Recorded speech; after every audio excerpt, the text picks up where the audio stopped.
WTR या SDR जो भी हो, इस आईसी हमेशा पतली सी होती है और इसके चारों तरफ बहुत सारे कैप और रजिस्टर लगा रहते हैं। DRX आईसी, APT आईसी, इन सभी आईसी में जाते हैं। सबसे पहले 2GPA को चेंज करो। नो सर्विस के केस में ज्यादातर देखा गया फ्रीक्वेंसी आईसी के बाद इस 2GPA सबसे ज्यादा हमेशा ध्यान में रखना। नो सर्विस की केस में कैप पर वोल्टेज चेक करना ही काफी नहीं होता है। आईसी के पैड पर उस वोल्टेज लाइन की प्रॉपर जीआर आ रही है कि नहीं वो भी आगे देखो। सीरीज में एक रेजिस्टर और कैप होते हुए जा रही है पावर आईसी में।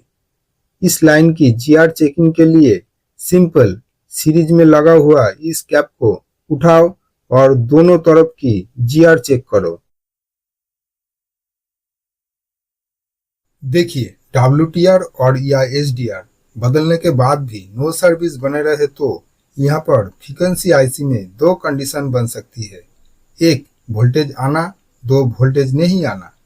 आज हम वोल्टेज आने का केस डिस्कस करेंगे। वीडियो में आगे बढ़ने से पहले कुछ भाई लोगों को नेटवर्क सेक्शन में कौन क्या आईसी है वो पहचानने में कठिनाई होती है, इसलिए आइए नेटवर्क सेक्शन की आईसी के बारे में थोड़ा पहचान कर लेते हैं। देखिए मेरे पास एक स्क्रैप बोर्ड है, आइए इसमें समझ लेते हैं। यहाँ पर ध्यान दीजिए, बोर्ड पर जहाँ भी एंटेना वायर लगती है ठीक उसके बगल में ही नेटवर्क सेक्शन रहती है। देखिए यहाँ पे स्क्वायर टाइप जो आईसी दिख रहा है वो है 2GPA। ये हमेशा मेन एंटेना से कनेक्ट रहती है। यहाँ पर देखिए ये है WTR आईसी।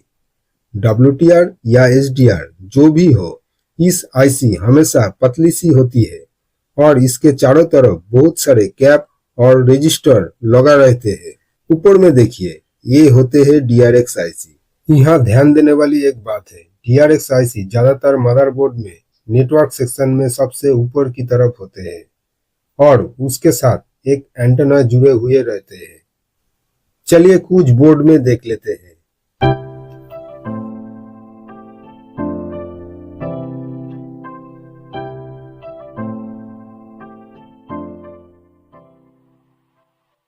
इसके बाद देखिए यहाँ पर कोई भी आप लोगों को 4GPA नहीं दिख रही है। आप बोर्ड को पलटते हैं। देखिए यहाँ पर जो आईसी दिख रहा है वही है 4GPA। 4GPA हमेशा रेक्टेंगुलर शेप में होते हैं और 90% बोर्ड में इस आईसी आप लोगों को मदरबोर्ड के पीछे के तरफ मिलेगा। अब यहाँ पर देखिए छोटी सी जो आईसी दिख रहा है ये होते हैं APT आईसी।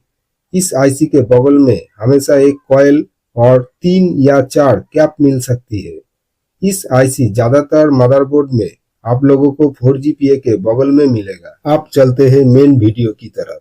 अगर बोर्ड में WTR हो तो 1.0, 1.8 वोल्टेज और SDR हो तो 1.0, 1.8, 1.2, 1.0, 1.8 इन पांचों वोल्टेज को सिम लगा के अच्छी तरह चेक करके देखो, कोई वोल्टेज मिस होना नहीं चाहिए।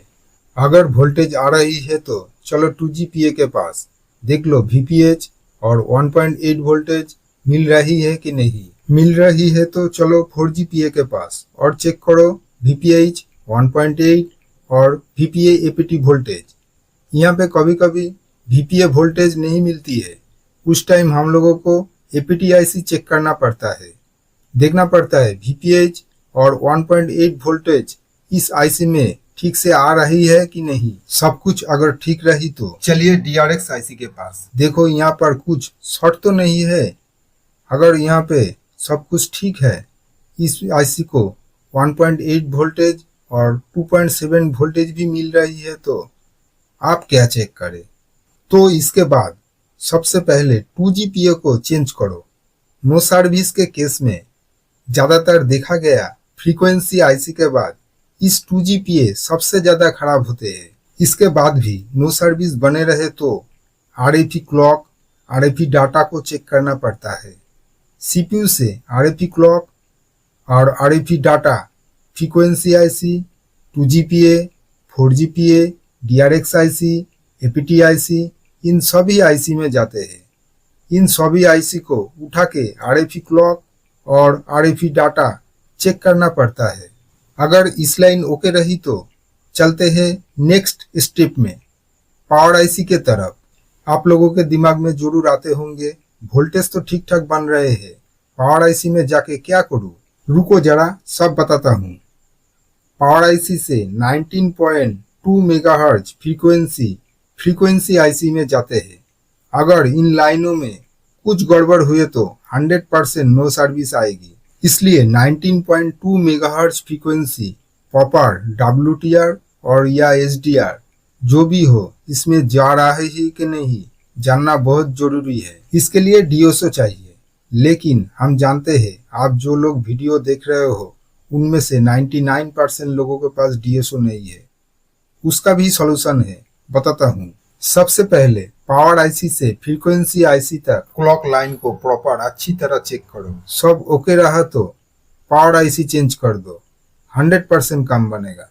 इसके बाद भी कभी कभी फ्रीक्वेंसी आईसी से 2GPA तक higher band, lower band, medium band line को चेक करना पड़ता है। अगर वाटर डैमेज सेट हो तो इस लाइनों में कुछ गड़बड़ हुए तो और क्या क्या प्रॉब्लम होते हैं इसके बारे में नेक्स्ट वीडियो में जरूर बता दूंगा। आप देखते हैं नो सर्विस के केस में स्कीमेटिक डायग्राम से कैसे फॉल्ट फाइंडिंग करते हैं। देखिए एग्जाम्पल के लिए हमने Redmi 8A का डायग्राम और बिटमैप खोल के रखे हैं। मान लो कि इस बोर्ड में नो सर्विस की प्रॉब्लम है, तो आप देखो कैसे स्कीमेटिक रीड किया जाता है। इसलिए नेटवर्क सेक्शन ओपन कर लेता हूँ और चलते हैं WTR के पास। हम लोग वीडियो में पहले ही देख लिया है, यहाँ पर पावर आईसी से 1.8 और 1.0 वोल्टेज आती है, लेकिन WTR के चारों पास बहुत सारे कैप और रजिस्टर लगा रहते हैं। यहाँ पर 1.8 और 1.0 वोल्टेज की लाइन कैसे ढूंढे? इसके लिए आईसी लोकेशन नंबर U2500 के ऊपर डबल क्लिक करते हैं। देखो ये क्या आए है, U2500A। ये क्या है? WTR के कंट्रोल सेक्शन। हम लोगों को जाना पड़ेगा पावर सेक्शन में, इसलिए फाइंड नेक्स्ट पे क्लिक करते हैं। क्या है? Power section. यहाँ पर ध्यान से देखो, जितने भी VDD करके लिखा है वो सब वोल्टेज की लाइन है। चलिए चलते हैं आगे। यहाँ पर क्या लिखा है? WTRO VDD करके 4 लाइन दिख रहा है। इसमें से 3 लाइन है 1.0 वोल्टेज के और बचा हुआ लाइन है 1.8 वोल्टेज के। हमको कैसे पता चला? चलिए वो आगे देखते हैं। यहाँ पर डबल क्लिक किया और करते हैं फाइंड नेक्स्ट। देखिए इन तीनों लाइन आगे जाके क्या दिख रहा है? VREG L1 1.0, मतलब ये 1.0 के लाइन है। अब चलते हैं बैक में। अब नीचे वाले लाइन पे क्लिक करते हैं और करते हैं फाइंड नेक्स्ट। देखो आगे क्या दिख रहा है? VREG L4 1.8, मतलब ये 1.8 वोल्टेज की लाइन है। इस लाइन को लेआउट में ढूंढने के लिए इस कैप पर क्लिक करते हैं। देखो क्या हाईलाइट हुआ? C2512, मतलब बोर्ड में यहाँ पर 1.8 वोल्टेज लाइन को हम लोग चेक कर सकते हैं। अब 1.0 वोल्टेज लाइन का इस कैप में क्लिक करते हैं। क्या हाईलाइट हुआ? C2516, मतलब इस कैप पर हम लोग 1.0 वोल्टेज लाइन को चेक कर सकते हैं। चलिए आप थोड़ा बीट मैप में देख लेते हैं। देखो WTR की कौन सी कैप पर 1.0 और 1.8 वोल्टेज आ रही है। उसके लिए लेआउट में जाकर इस दो कैप की लोकेशन देख लेता हूँ, C2516 और C2512। आप देखो 1.0 लाइन WTR की कौन कौन पिन में जा रही है। इसके लिए C2516 के ऊपर क्लिक करते हैं। देखो कहाँ जा रही है?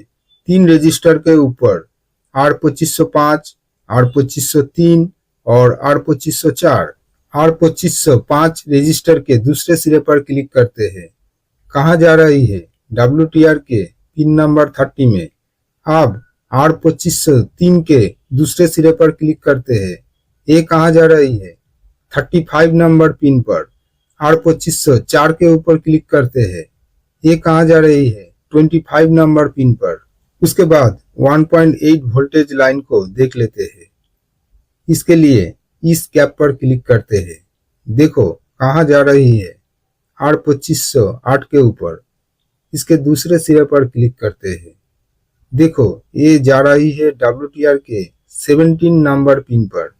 देखो एक बात हमेशा ध्यान में रखना, नो सर्विस की केस में कैप पर वोल्टेज चेक करना ही काफी नहीं होता है। आईसी के पैड पर उस वोल्टेज लाइन की प्रॉपर जीआर आ रही है कि नहीं वो भी देखना पड़ते हैं। इसके बाद WTR के क्लॉक लाइन की जीआर चेक करना पड़ते हैं। इसके लिए लेआउट में जाओ और आईसी लोकेशन नंबर के ऊपर डबल क्लिक करो। क्या आए कंट्रोल सेक्शन, यहाँ पर क्या लिखा है 100 इन, यही है क्लॉक लाइन। चलिए आगे देखते हैं। यहाँ पर डबल क्लिक करके फाइंड नेक्स्ट करते हैं। आगे देखो सीरीज में एक रजिस्टर और कैप होते हुए जा रही है पावर आईसी में। इस लाइन की जीआर चेकिंग के लिए सिंपल सीरीज में लगा हुआ इस कैप को उठाओ और दोनों तरफ की जीआर चेक करो। इसके बाद बारी आती है RFFP क्लॉक और डाटा लाइन चेकिंग की। इसके लिए फिर एक बार WTR के कंट्रोल सेक्शन में जाना पड़ेगा। देखो क्या लिखा है RFFP क्लॉक और RFFP डाटा, ये कहाँ से आ रही है? CPU के GPIO सेक्शन से। इस दो लाइन की जीआर लेने के लिए हम लोगों को WTR आईसी को उठा के 47 और 55 नंबर पिन को चेक करना पड़ते हैं। चलिए बिटमैप पर देखते हैं।